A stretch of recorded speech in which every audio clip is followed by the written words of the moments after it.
மாட்டேன், கேட்டுக்கிட்டே இருப்பேன். இதுதான் துவாவுக்குள்ள முக்கியமான நிபந்தனை. நம்ம பெண்களும் சரி அல்லது கொஞ்சம் மார்க்க விளக்கில்லாத எவ்வளவு நாள் அல்லாட்ட கேட்டிருக்கேன், அவன் கண்ணை திறந்து பார்த்தானா, நான் ஏறிட்டு பார்த்தானா அப்படின்றாங்க. இது இஸ்லாத்தை விட்டு வெளியே போகக்கூடிய வைக்கக்கூடிய ஒரு வார்த்தை.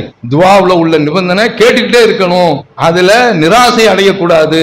அப்ப இப்படி ஜக்கரியா அலைஹிஸ்ஸலாம் நீண்ட காலம் கேட்டு கடைசியில அவங்களுக்கு தொழுகையில இருக்கின்ற அந்த சந்தர்ப்பத்தில், அதுவும் எப்போ உள்ள வர்றாங்க, மரியம் அலைஹிஸ்ஸலாம் அவங்க தான் வளர்த்துக்கிட்டு இருக்கிறாங்க, இவங்க தான் சாப்பாடு கொடுக்கணும். மரியம் அலைஹிஸ்ஸலாம் அவர்களுக்கு முன்னால உணவு இருக்கு. கால அன்னாலைக்கு ஆதா, எங்க இருந்துமா இந்த சாப்பாடு உனக்கு கிடைச்சு, காலத்துக்கு நீண்டில்லா, இது அல்லாஹ் இடத்திலிருந்து வந்ததுங்க அப்படின்ட்டு இவங்க வளர்க்கக்கூடிய செல்ல பிள்ளை பொம்பளை பிள்ளை பள்ளிவாசல்ல இருந்துட்டு இந்த பதில சொன்ன உடனே அவங்களுக்கு தோணுது, இப்படி அல்லாஹ் தரும் பொழுது நமக்கு ஏன் தரமாட்டான்? ஹுனாலிக்கத்து ஜக்கரியா ரப்பா, அந்த இடத்துல இறைவன்கிட்ட கேட்கிறாங்க, ரப்பி ஹப்லி இல்லதுன்க துரியத்தன் தய்யிபா.